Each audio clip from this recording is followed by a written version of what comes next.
The Sword of Tipu Sultan and Volta's Steel. Class 8th our past's maz karo as topic yus zan chu tah chu naw The Sword of Tipu Sultan yani ki Tipu Sultan sens talwar to Volta's Steel kya os.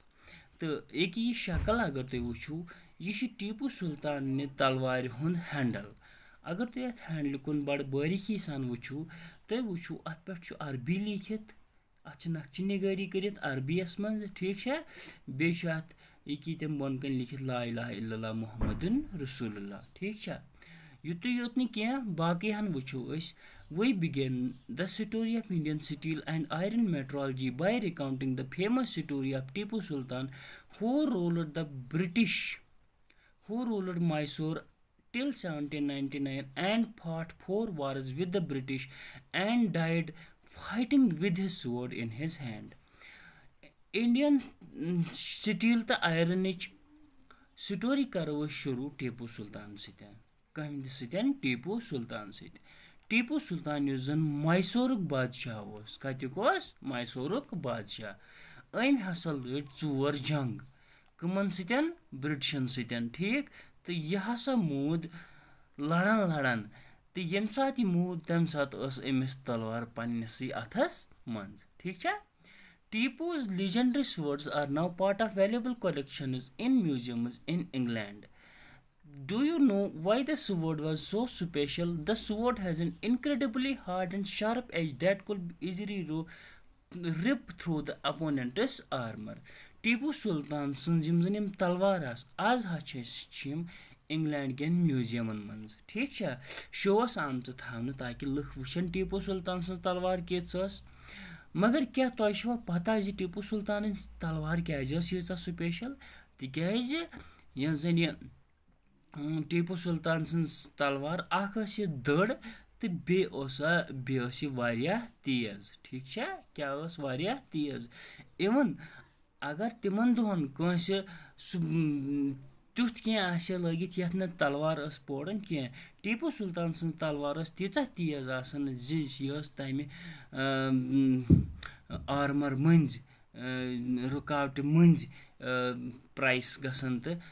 मारन तमिस इंसानस यमिस सह armour लगित ठीक है कवच यथ वनान this quality of sword came from a special type of high carbon steel called wool steel was produced all over South India. दपन यह जन टीपू सुल्तान सज तलवार यह तलवार यह अकि खास किस्मच तलवार यथ जन यथ मज कार्बन तो बे स्टील रलयित गो यह कार्बन तो स्टील यह तलवार बनयित अथ कार्बन तो स्टीलस वन वूतज स्टील क्या वन वूतज स्टील तो यह वूतज स्टील सरसी साउथ इंडिया मज बनावन वूतज स्टील यम तन तलवार बनाना तिमन शार्प एज यानी कि तिम तेज ठीक है तो तिकाज यह हसा अत स्टीलस मज हसा कार्बन क्रिस्टल्स फ्रांसिस बुचनन युस जन मैसूर गो फ्रांसिस बुचनन अख अंग्रेज यह गो मैसूर ये टीपू सुल्तान मूद अम पत ठीक है तो अम वुच यस जन यह वोल्ट स्टील यह कथ पन बनाना ठीक है अम वुच यह हसा हत बजन भठन मज बनाना ठीक है स्मेल्टिंग फर्नेसिस गो यथ मज यम भठे यथ मज स्टील काड़न ठीक है वारिया यमन फर्नेसन मज जुन आयरन यह हसा चारकोलस मिक्स कर शिश्तर कथ सत मिक्स कर चारकोलस तो अम पत लकटन लकटन मेचू बानन मज थान तो बे टेम्परेचर बराबर थान तीहन यीहन जरूरत थान अम पत इनगोटस बनावन ठीक है इनगोटस सू चीज़ ये तलवार यी बनाना तो वो योत सोड मेकिंग जन तलवार बनाने इंडिया मज योत कर वेस्टस मज तो सेंट्रल एशिया मज कर ठीक है तो वोल्ट स्टील जन یہِ ہسا اوس کینڈا وٲڈ یُس زن وولٹٕز یُس زن چھُ وُتٕز یہِ ہسا چھُ کَنڈ زبٲنۍ ہُنٛد اکھ وٲڈ اُکوٗ منٛز درٛامُت ٹھیٖک چھا تہٕ تِلگوٗ حکوٗ منٛز درٛامُت تامِل اُرکوٗ منٛز درٛامُت چاہے اُکوٗ چھُ چاہے حکوٗ چھُ چاہے اُروکوٗ چھُ یِمن سارنٕے ہُنٛد مطلب چھُ سٹیٖل کیاہ چھُ steel Indian voltage steel fascinated European scientists. Michael Faraday, a legendary scientist and discoverer of electricity and electromagnetism, spent 4 years studying properties of Indian voltage. دَپان یہِ Indian voltage اوس تیوٗتاہ مشہوٗر زِ یہِ اوس ساینَسدانن تہِ حٲران کران. مایکل فیرڈے یُس زن اکھ مشہوٗر ساینٹِسٹ چھُ ییٚمۍ زن پاور بنوو ایلیکٹرومیگنیٹزم کوٚرُن ایجاد 4 ؤرین کوٚر أمۍ سٹڈی اَتھ اِنڈین ووٗتٕزس مُتعلِق یعنے کہِ اِنڈین سٹیٖلس ووٗتٕز حتاکہِ یۄس زن یہِ ووٗتٕز سٹیٖل چھُ یہِ کِتھ پٲٹھۍ چھُ بنان یہِ ہسا اوس پرٛٮ۪تھ کٲنٛسہِ پتہ مگر یہِ گٔے 19th سینچری منٛز گٔے یہِ مِڈ 19th سینچری منٛز مۄکلیو یہِ گٔے یہِ پرٛاسٮ۪سٕے ختم تۄہہِ چھُوا پاے کیازِ گوٚو یہِ سٹیٖل بناوُن ختم تِکیازِ The swords and armor making industry died with the conquest of India by imports and iron steel from England displaced the iron and steel produced by crafts people in India. تِکیازِ iron تہٕ steel یُس زن چھُ یہِ تہِ ہسا آو وۄنۍ انگلینڈ پٮ۪ٹھ اِمپورٹ کرنہٕ انڈیا یعنے کہِ انڈیا پٮ۪ٹھ انگلینڈ پٮ۪ٹھ آو یہِ انڈیا اننہٕ تہٕ یُس زن باقٕے انڈیاہس منٛز اوس سُہ گوٚو پانے ختم سُہ ہیوٚت نہٕ کٲنٛسے ایبنڈونڈ فرنیسز اِن وِلیجز تُہۍ وٕچھِو آز تہِ ہندوستان کٮ۪ن گامن منٛز تِم بٹھِ یِمن منٛز زن سٹیٖل ٲسۍ بناوان ایبنڈونڈ خٲلی آز تِمن منٛز نہٕ کٕہٕنۍ کٲم یِوان کرنہٕ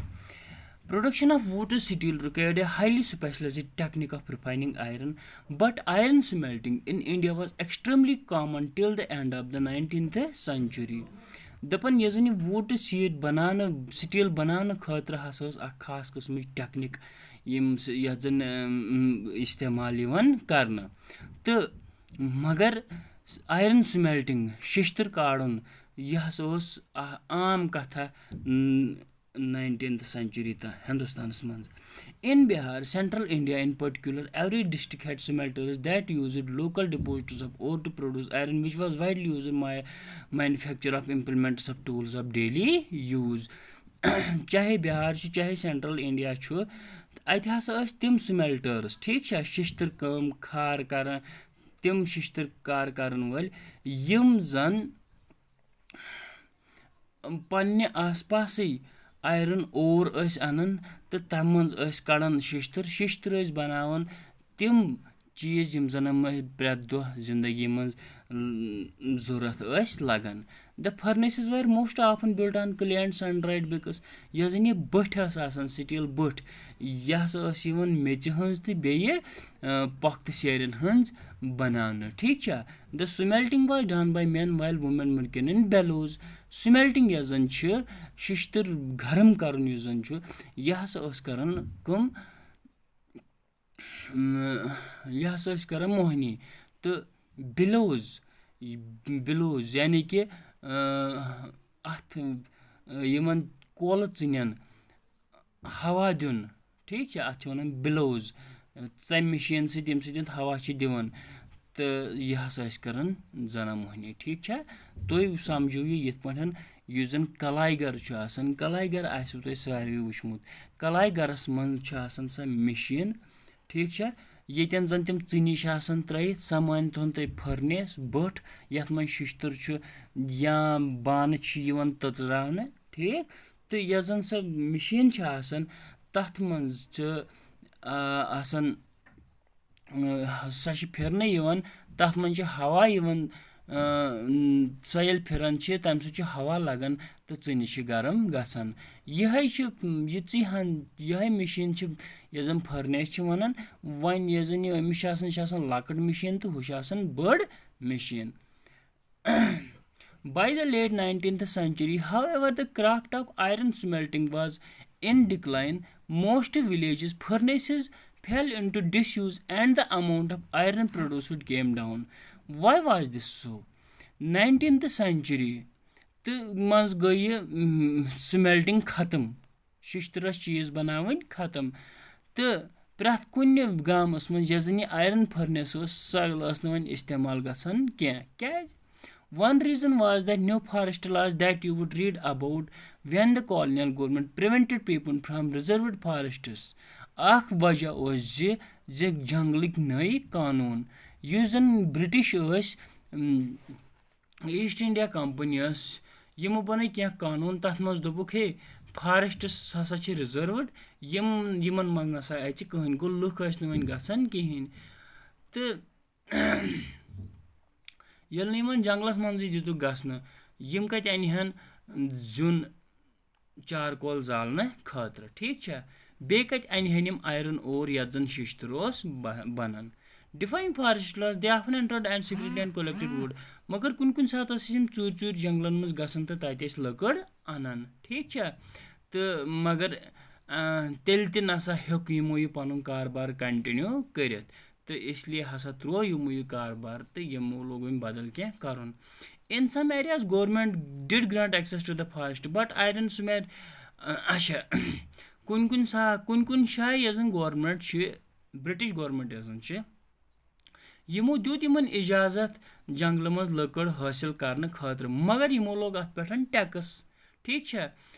تہٕ بیٚیہِ واریاہ زیادٕ ٹیکٕس گوٚو یِم ٲسۍ نہٕ تیوٗتاہ زیننٕے یوٗتاہ اوس یِمن گورمنٹس دیُن یوٗتاہ یِمن گورمنٹس دیُن اوس پیٚوان دیٹ از واے یِمو ژھُن یہِ آیرن سِمیلٹنگ ترٲیِتھ مور ایور یۄس زن 19th century ٲس آیرن تہٕ سٹیٖل یۄس زن چھِ یہِ ہسا گوٚو وۄنۍ اِمپورٹ برٹن پٮ۪ٹھ یعنی کہِ ہندوستانُک سٹیٖل ٲسۍ نہٕ وۄنۍ یِم یوٗز کران وۄنۍ اوس برٹن پٮ۪ٹھ ٹھیٖک چھا یِم زن آیرن سمِتھس ٲسۍ یِم زن ییٚتِکۍ شیشتٕر ٲسۍ شیشتٕرن چیٖز ٲسۍ بناوان یِمو بنٲے تتھ شیشتٕرس چیٖز یُس انگلینڈ پٮ۪ٹھ اوس یِوان گوٚو ییٚلہِ نہٕ ییٚتیُک شیشتٕر یِمو ہیوٚتُے لُکو تروو پانے شیشتٕر کٲم کران by the early 20th century the artisans producing iron steel faced a new competition تہٕ یِم زن یِم گامن منٛز لۄکٕٹۍ لۄکٕٹۍ آیرن تہٕ سٹیٖل پلانٹ ٲسۍ 20th century منٛز گٔے بیٛاکھ پرابلِما یِمو وٕچھ وۄنۍ نوٚو کمپِٹشن یعنی کہِ وۄنۍ ترٛایکھ آیرن تہٕ سٹیٖل فیکٹریٖز انڈیاہس منٛز گوٚو ییٚلہِ آیرن تہٕ سٹیٖل فیکٹری ترٛایکھ انڈیاہس منٛز گوٚو تِم بناون وۄنۍ گُتُل سٹیٖل ٹھیٖک چھا تہٕ سُہ آسہِ بیٚیہِ سستہٕ یِم زن یِم آیرن سِمیلٹٲرٕس ٲسۍ یِم بناون کمٕے سٹیٖل تہٕ سُہ آسہِ درٛوگ اس لیے باسیٚو یِمن زِ اتھ کاربارس منٛز چھُنہٕ فٲیدٕ کینٛہہ یِمو ژھُن یہِ کاربارٕے ترٲیِتھ تہٕ باقٕے ہن پرو صُبحس انشاء اللہ